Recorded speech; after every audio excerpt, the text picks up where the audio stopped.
কল্পনা করুন আপনি মেঘের উপর দিয়ে রেলপথে চলেছেন। হ্যাঁ, আজ আমরা এমন এক অসাধারণ স্থাপত্যের গল্প শুনব যা শুধু ভারতের নয়, গোটা বিশ্বের প্রকৌশল জগতের এক নতুন মাইল ফলক স্থাপন করেছে।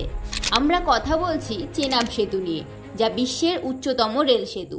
জম্মু ও কাশ্মীরের চেনাব নদীর উপর নির্মিত এই সেতুটি 359 মিটার উঁচুতে অবস্থান করছে, যা প্যারিসের আইফেল টাওয়ারের থেকেও 35 মিটার বেশি উঁচু। 1315 মিটার দীর্ঘ এই সেতুটি সত্যি এক স্থাপত্য বিস্ময়। এই সেতুর পরিকল্পনা শুরু হয়েছিল 2005 সালে। হিমালয়ের দুর্গম পার্বত্য অঞ্চলে এই সেতুর নির্মাণ করা ছিল এক বিরাট চ্যালেঞ্জ। প্রবল বাতাস, তীব্র ভূমিকম্প প্রবণতা সবকিছুর মোকাবেলা করতে হয়েছে।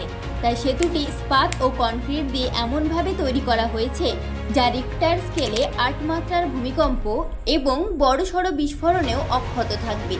এটি -20 ডিগ্রি সেলসিয়াস তাপমাত্রাতেও কাজ করতে সক্ষম।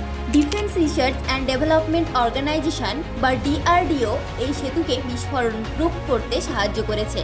এই সেতু নির্মাণে 25,000 টনেরও বেশি ইস্পাত ব্যবহার করা হয়েছে, যা আইফেল টাওয়ারের চেয়ে প্রায় 3 গুণ বেশি।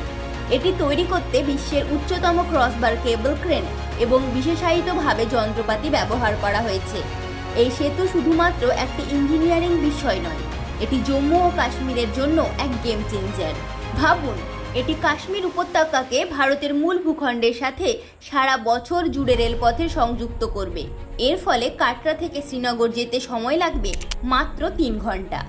এটি অর্থনৈতিক উন্নয়ন, পর্যটন বৃদ্ধি এবং দেশের সুরক্ষাতেও এক গুরুত্বপূর্ণ ভূমিকা পালন করবে। চেনাব সেতু এখন শুধুমাত্র একটি রেল সেতু নয়, এটি ভারতের প্রকৌশল এবং সংকল্পের এক জ্বলন্ত উদাহরণ। এটি প্রমাণ করে যে সঠিক পরিকল্পনা এবং দৃঢ় সংকল্প থাকলে কোনো বাধাই বড় নয়। ভারতীয় প্রকৌশলীদের এই অসাধারণ কৃতি দেখে আপনি কতটা মুগ্ধ? আপনার মতামত কমেন্টে জানান।